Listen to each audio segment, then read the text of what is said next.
WNST, Towson Baltimore, the leadership of the Orioles, or the fact that the Washington Capitals brought the Stanley Cup to Baltimore because they didn't. It's because I'm headed to Cleveland this weekend. And Luke Jones, you know nothing makes me more excited than my third trip to Cleveland this year, right? I know. I mean, it's your favorite place. And, the first place Ravens taking on, I think it's an interesting Browns team. And did you just say the first place Ravens?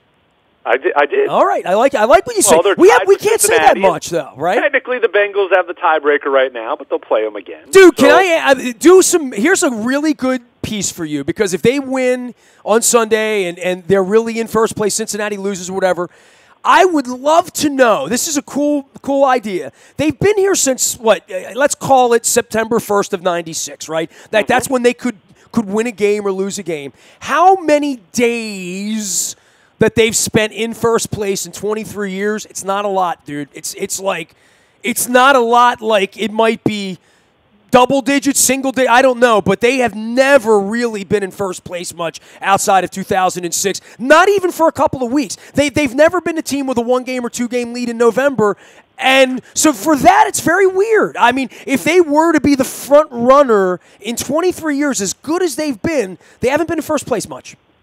Yeah, that's true. And, I mean, it's early in the season. I think you'd probably go back and find Week 4, Week 5 examples of being in first place. But you're right. Over the duration of the season, over most years, they've kind of been that team that's been chasing someone else, primarily the Steelers.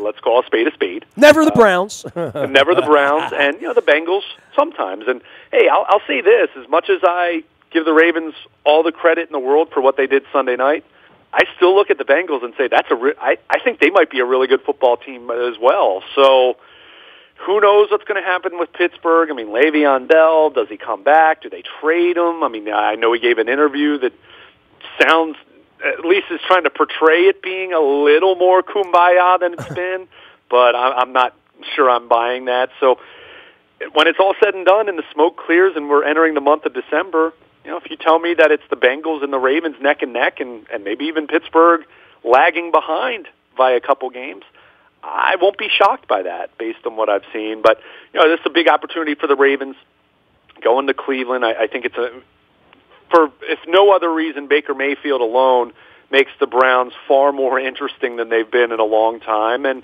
I think you look at their record, and you're not fearing them by any means, but I think you've seen that they've been in some really close games, and kind of reminds you the 2015 Ravens finished 5-11, but look how many of those games were one-score games. I think all but, I'm going to say 2 of them, of those losses were one possession.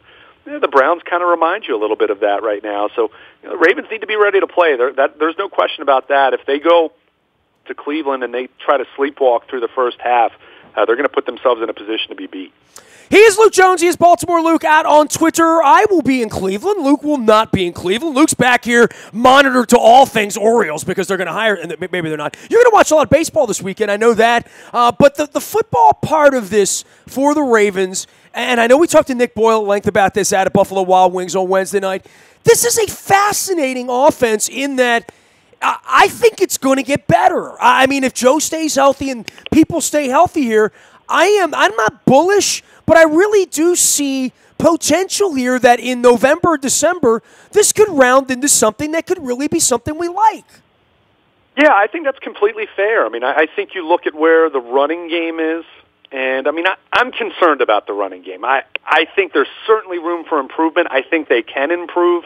I think the offensive line can get better from a run-blocking standpoint based on what we saw last year. We're not talking about brand-new names or a new offensive line coach. I mean, Greg Roman and Joe D'Alessandris did a fantastic job with the running game last year when you consider the injuries that they had up front. So they're healthy up front, but we still haven't seen it all come together. And, Alex Collins has had his ball security issues. There's really not much upside from the running back position other than him. That's why I think you have to stick with it. I mean, you can't have Buck Allen be your running back. I mean, he's just not. There's not enough upside there. He's a short yardage guy, and he's fine as that. But you need to stick with Collins and be patient. So you hope he straightens out some of the fumbling issues, which he did last year. Remember, he had a couple early last year, And that wasn't an issue as the season went on, and he had a good season.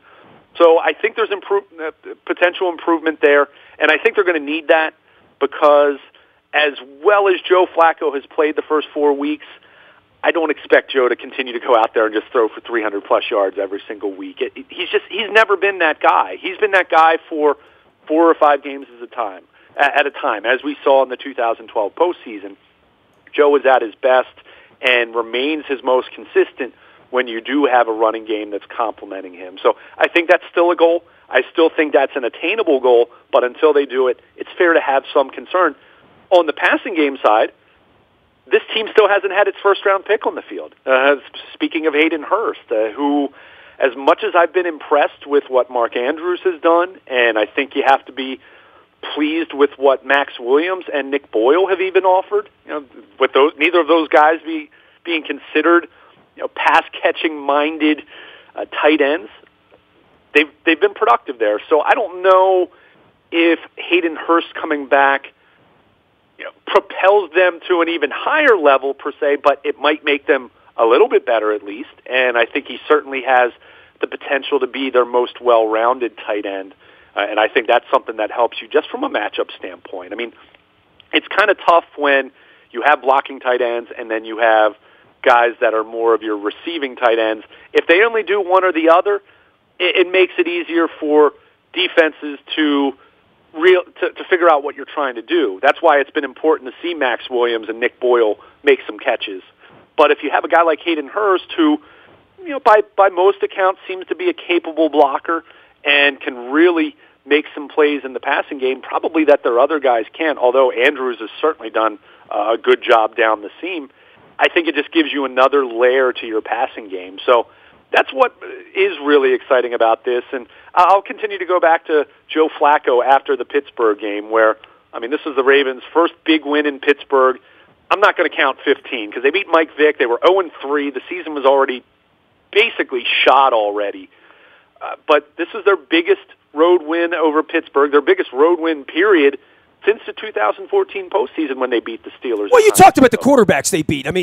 You had those awesome stats, and even everybody in the media was retweeting you on that because when you line up the names of the luminaries, Roethlisberger was not among them. Yeah, it's just, and it's not. You don't apologize for it. Hey, if another team has to play their backup quarterback because their starter's hurt or their starter stinks, then so be it. But it's not going to make me impressed. It's not going to impress me when you beat DeShone Kizer. You better beat DeShone Kizer. That's beating him's the minimum. Or when Case Keenum comes out of a tree and beats you in Houston, right? Like, those kinds of things happen. We had a long history of not losing to Spurgeon win around here, right? Right. And it's funny you mention that because the 2000 Ravens, you can kind of look at the list of quarterbacks that they faced for much of that season. It's not the most impressive list. They beat Aikman. That was Aikman at 39. Troy Aikman, who wasn't Troy Aikman anymore. Troy Aikman didn't score any points against that defense. It's the greatest defense of all time. Hey, come on. Great defense. Believe me. But I'm just saying, if you're looking for style points, and frankly, I was looking for some style points from this Ravens team after the last couple of years where they've kind of just been good enough to be hanging around, but not good enough to get over the top. But getting back to what I was saying, Joe Flacco, after the Ravens came away with this big win, you could tell he was kind of annoyed that they didn't score more and that they squandered some opportunities, and that's what you like to see. You don't want to see guys satisfied with where you are as a football team, and I think some of the issues that we just talked about on offense that can improve, and on the defensive side of the ball, Jimmy Smith back this week practicing, should be ready to go on Sunday. I can't imagine unless there's some kind of health-related reason why he won't be on the field. You're going to get him back. And we know the story there with the Ravens defense. And that's what made Sunday's win over the Steelers that much more impressive. You can talk all you want about Le'Veon Bell not being out there. And look, that's a real factor. But on the flip side, we know what this Ravens pass defense has been like over the last few years without Jimmy Smith. So, if you want to call it a wash, or maybe it's not quite a wash, whatever, it's close. Those two factors are pretty close as far as, kind of sizing up both of these teams. So they're getting Jimmy Smith back. Willie Henry's back on the practice field. They had some guys, and they still have some guys that are banged up. Brandon Carr's dealing with a little bit of a bulky knee. C.J. Mosley still isn't fully 100%. So there feels like there could still be another layer to this defense, another level to this defense. And that's a pretty impressive feat because you look at these numbers. I mean, where the Ravens stand defensively going into Week 5. Second in total defense, fourth in run defense, fourth in pass defense, tied for third in points per game, second and third down defense, seventh in red zone defense. You look at all those numbers, that's impressive when you consider the kind of overall numbers being put up around the league right now. I mean, it's not just Joe Flacco. Look at the quarterback numbers around the league, and it kind of reminds you of the steroid era in baseball with the home run totals. I mean, you're seeing some of these guys that you kind of think, and let's call a spade, like Joe Flacco, for example, guys that you kind of think are more pedestrian statistically speaking, and they're putting up huge numbers. And it just really speaks to the point-scoring environment that we have in the NFL, at least so far through 4 weeks. And to see the numbers that the Ravens have put up and the fact that they haven't allowed a second-half touchdown yet this season, I mean, that's saying something about this defense, and they need to continue it. 4 games is 4 games, and it's only a quarter of a season. I mean, we're talking about, if it were baseball season, it's mid-May. So a long way to go, but it does really speak to the kind of work they've done to this point when you look at some of those numbers and realize what kind of environment we're in this day and age in the NFL. I mean, the 2000 Ravens wouldn't really be the 2000 Ravens if they were playing in 2018. I mean, we know all the rules are catered towards the offense. Well, so, Tony Siragusa wouldn't be able to land on Rich Gannon. Let's start with that. I mean, he would have been suspended for doing that probably. Ray Lewis's some of those hits would have been, he would have found himself with 3-game suspensions and $200,000 fines, right? Right. So it's important to realize that in the same way that we look at a pitcher's ERA today and realize that it's a way different game and it's a way different run-scoring environment than having a 3 ERA 40 years ago when there weren't as many runs scored. So, it's just you always need to keep in mind that context. Does this defense with the eyeball test look as dominant as 2000 or 2006? No, and to be clear, I'm not saying it's as good as those groups either, but what I'm saying is considering the reality that is today's NFL, you have to be encouraged by what this defense has done without Jimmy Smith being on the field. So to your overall point, I still see room for this team to potentially get better if they stay healthy and if they continue to do the things that they've been able to do through the first 4 weeks of the season. He is Luke Jones. He is Baltimore Luke, and Luke at WNST.net. He's out in Owings Mills. I will be in the land of Cleve all weekend long, tweeting, writing, opining, and, of course, monitoring this Orioles situation. I still owe Dan Duquette a Dear Dan letter. I'll get that one out before the weekend. My Dear Buck Showalter letter is up at WNST.net right now. Big thanks to everybody that came out to Buffalo Wild Wings in Bel Air Wednesday night. You'll be hearing our chats with Nick Boyle and talking about the Show Your Soft Side campaign, as well as our friends at There Goes My Hero. The Modell Lyric is rocking all week long. Lord of the Dance on Thursday night, but John Cusack coming later in the month. I am interviewing John Cusack on Friday. You want to check that out around 1 p.m. On your the YouTube and the Facebook Live side of that. You'll hear it on the radio as well as John Cusack, who's a huge Cubs fan, so he'll be licking his wounds. We'll be talking to him. Steely Dan is here next week for my 50th birthday. I'm excited about that. That's next Thursday night. Hope to see your face down at the place at the Modell Lyric. There's magic at the Modell Lyric. John Mellencamp, Kansas, Bill Burr, all sorts of good stuff. McGaffigan, a lot of folks coming down there. Go to modell-lyric.com and learn more. Also, our friends out at Charles Nusinoff & Sons. They've been doing it since 1923. True love comes in all shapes and sizes, and there's something for everyone's budget. It's Charles Nusinoff & Sons. They buy gold out there as well, and they also do diamonds and watches and all sorts of beautiful things for the lady in your life, or maybe even for you. See him at Parkville or charlesnusinoff.com. Let's grow old together. Also, the Lee Tessier team. I got to know Lee during my wife's first leukemia battle. Some Dundalk roots there with Lee as well. Baltimore's premier realty team and the people I trust with my real estate transactions. They've been doing it for over 50 years, and they know all about the market conditions and the government regulations. I know this personally. they're there for you. The lead test of your team, if you're buying or selling your place, you need representation. You want the lead test of your team on your side. Go to leadtessier.com. Also, Royal Farms, real fresh, real fast. The coffee in the cup, I got water in here right now. I keep my Royal Farms coffee in my Cole Roofing mug, and I drink water out of my Royal Farms cup. It's bizarre, but it's what I do. Real fresh, real fast. Make sure you're checking out the ROFO rewards card or downloading that to your app.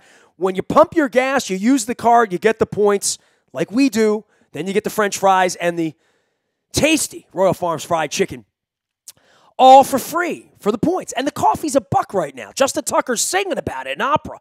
My voice were better, I would sing. I almost 3 different times this week I've almost broken into Justin Tucker operatic Royal Farms song, but I'm going to save that for when we're 4-1, Luke Jones. I'm going to wait for that. Cleveland and the improved version of them, and I know we chatted with Nick Boyle about their defense and Myles Garrett and where they are. I think this game will be won by our defense stealing the ball from Baker Mayfield and confusing a rookie quarterback. I think he'll make a couple of plays because he seems like sort of that gunslinger kind of guy. But I think they could pick 3 or 4 or 5 on Sunday. And I think the difference in the game for me, if I'm breaking it down in a 30-13 Raven victory in Cleveland, it would be the 3 picks and the fumble that and the 4 sacks that the Ravens defense, the havoc they're going to create in the backfield. Yeah, and I mean, I think that's the blueprint. I mean, I think the Ravens are very much on alert. I think there's a lot of respect that they have for Mayfield compared to your typical, I would say your typical Browns quarterback, but just your typical rookie quarterback, where you know that you can force them into some mistakes, you can disguise some coverages, make life difficult for them. I think there is a sense that he's more advanced than your typical rookie, and what we saw him do against the Jets a couple weeks ago, I think it's fair to feel that way. What you saw him do at Oklahoma, I think it's fair to feel that way. But he is still a rookie. He is someone who's still not all that experienced, and he's going to have some growing pains. I mean, go back and look at how many interceptions Peyton Manning threw in his rookie year. I mean, it just speaks to how difficult it is. Even one of the all-time greats wasn't all that good his first year. But I think you do have to, just try to put pressure on him, certainly, as you do with any quarterback, but I think it's of the utmost importance with a young guy. I think the Ravens, in the same way that they did a nice job disguising some of the coverages against Ben Roethlisberger, that really helped offset the fact that they didn't get great pressure on Roethlisberger. I think you try to mix in some of those same principles with a rookie who isn't going to be as well versed. So I think the one thing you do have to take some caution in is the Browns are number 1 in the league in turnover ratio right now, which is kind of unheard of. I mean, right? I mean, you think about, look at last year. That team was in plenty of, they had their share of close games that they lost, and it always came down to what? They'd turn it over 4 or 5 times. So it tells you 2 things. One, their defense has been pretty opportunistic, that they've been able to take some plays away from the opposition. And 2, Oakland game notwithstanding, they otherwise had done a pretty decent job taking care of the football. So will that continue on Sunday? I'm inclined to think the Ravens will force Mayfield into some mistakes. I don't know if you expect him to throw 4 or 5 picks or anything crazy, but I think there should certainly be some plays there that you can make. And I think a big key, and we saw what happened with Nick Chubb going off against the Raiders. He breaks a couple long runs. The big key here is shutting down the Browns' running game. I mean, force Mayfield into a position where he has to throw the ball 40-plus times. You do that, I think it's inevitable that he's going to make a couple mistakes along the way, and probably a couple critical mistakes. So you can't lose contain on the edge. You need to be good with the run defense, and that's something that I think the Ravens could still get a little better at. Their overall rushing yards per game allowed looks okay, but their yards per carry allowed, that's a little more pedestrian. That's one area they could still get a little bit better as a defense. And in this game, shut down the run, don't give Carlos Hyde or Nick Chubb room, and force the ball into Baker Mayfield's hands where he has to throw 40, 45, 50 times. And you do that, yeah, I think there's a good bet he'll throw 2 or 3 to you, and that'll be the difference in the game. So you it's not a complicated formula. It never is on a week-to-week basis. But this is an emotional player who he's got swagger,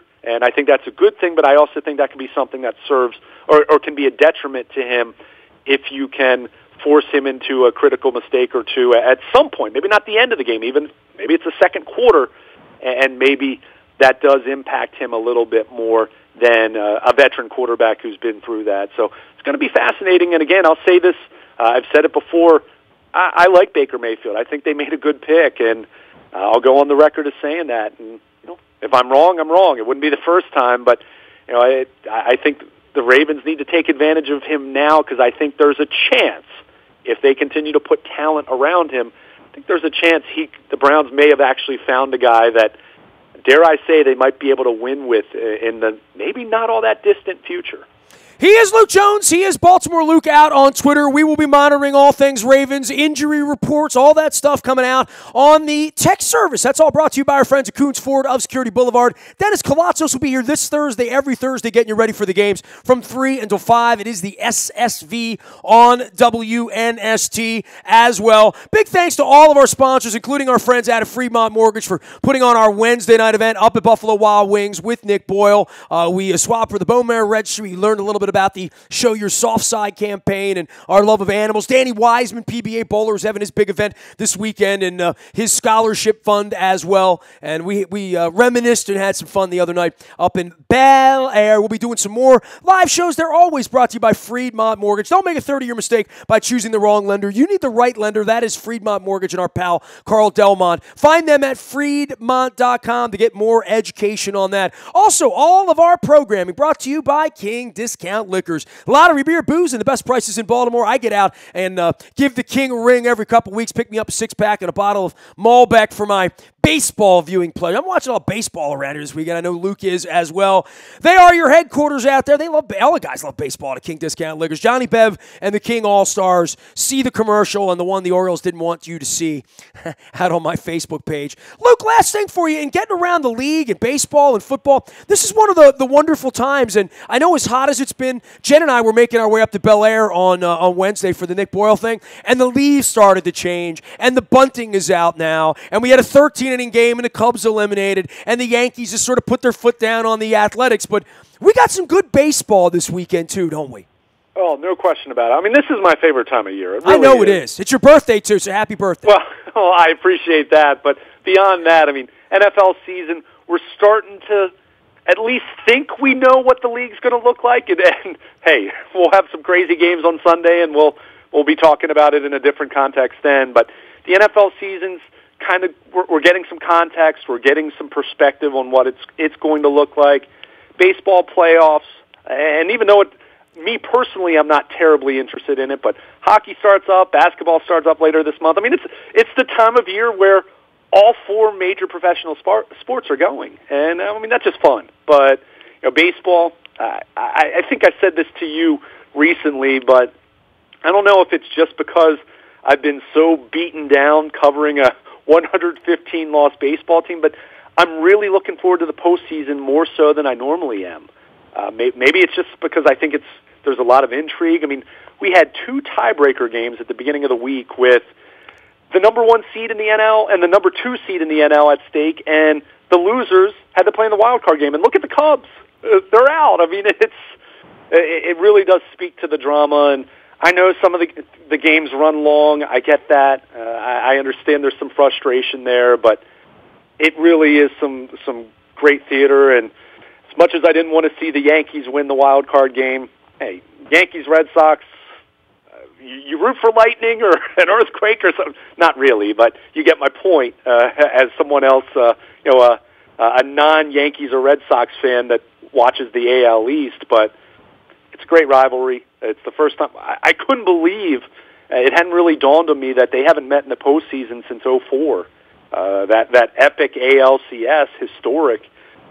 So those two teams renewing that, and seeing some of these former Orioles sprinkled into the postseason, seeing Kevin Gausman and Manny Machado and Jonathan Scope and Brad Brock. It's going to be fun seeing some of those guys and rooting for some of those guys. And maybe even hoping for Zach Britton to do well, even if the Yankees lose. How about that? Yeah. When they brought him into the wild card game, I said that's just salt in the wounds in a 6-0 game, right? Yeah. But I'm rooting for those individuals, whether you want their teams to win or not. I'm rooting for those individuals to do well because they're guys who did a lot of good things here in Baltimore, put a lot of smiles on faces here in Baltimore, and you'd like to see some of them still with the Orioles, understanding what circumstances have been and bad decisions that led to their departures, but definitely looking forward to seeing some of those guys. By the way, the road is littered, though, right? I mean, Milwaukee with Hader and Atlanta with Markakis and with Gausman, the Dodgers with Machado. I mean, you just go on and on. I mean, every game will have a little something for you, right? Right. I even quipped on Twitter on I guess, Tuesday night for the wild card game. It was Pedro Strop. Let me try that again. Pedro Strop, not Scope. Pedro Strop against Gerardo Parra, to which I thought, hey, this is like a meetings of the ghost of lousy Orioles trades past. How about that? But there's something for everyone here as far as the Orioles are. Orioles ties are involved, and knowing how far the Orioles were from the postseason and are from the postseason at this point in time, it's fun to be able to root on some of these other guys, and looking forward to seeing some showdowns between a couple former Orioles at some point here over the next few weeks. All right, big weekend of baseball, of football. I'm in Cleveland. Luke's around. We're out on Twitter, Facebook, LinkedIn, Snapchat, Instagram, streaming live on our Facebook, as well as our YouTube WNSTV channel, and always in the buyatoyota.com audio vault for anything you miss. Lots of conversations about the Steelers, the Browns, the Orioles, Dan Duquette, Buck Showalter, as well as the Terps going to the big house. Chatted with Johnny Holiday earlier in the week. You can find all that in the buyatoyota.com audio vault. Whew. Big sports time here, the bunting out, the leaves changing, and it's 80 degrees out. You can play golf at Compass Point if you want. Nasty at WNST.net finds me on Facebook, Twitter, LinkedIn, anywhere the world travels. We are WNST.net, AM 1570, and WNST Towson, Baltimore, and we never stop talking Baltimore sports.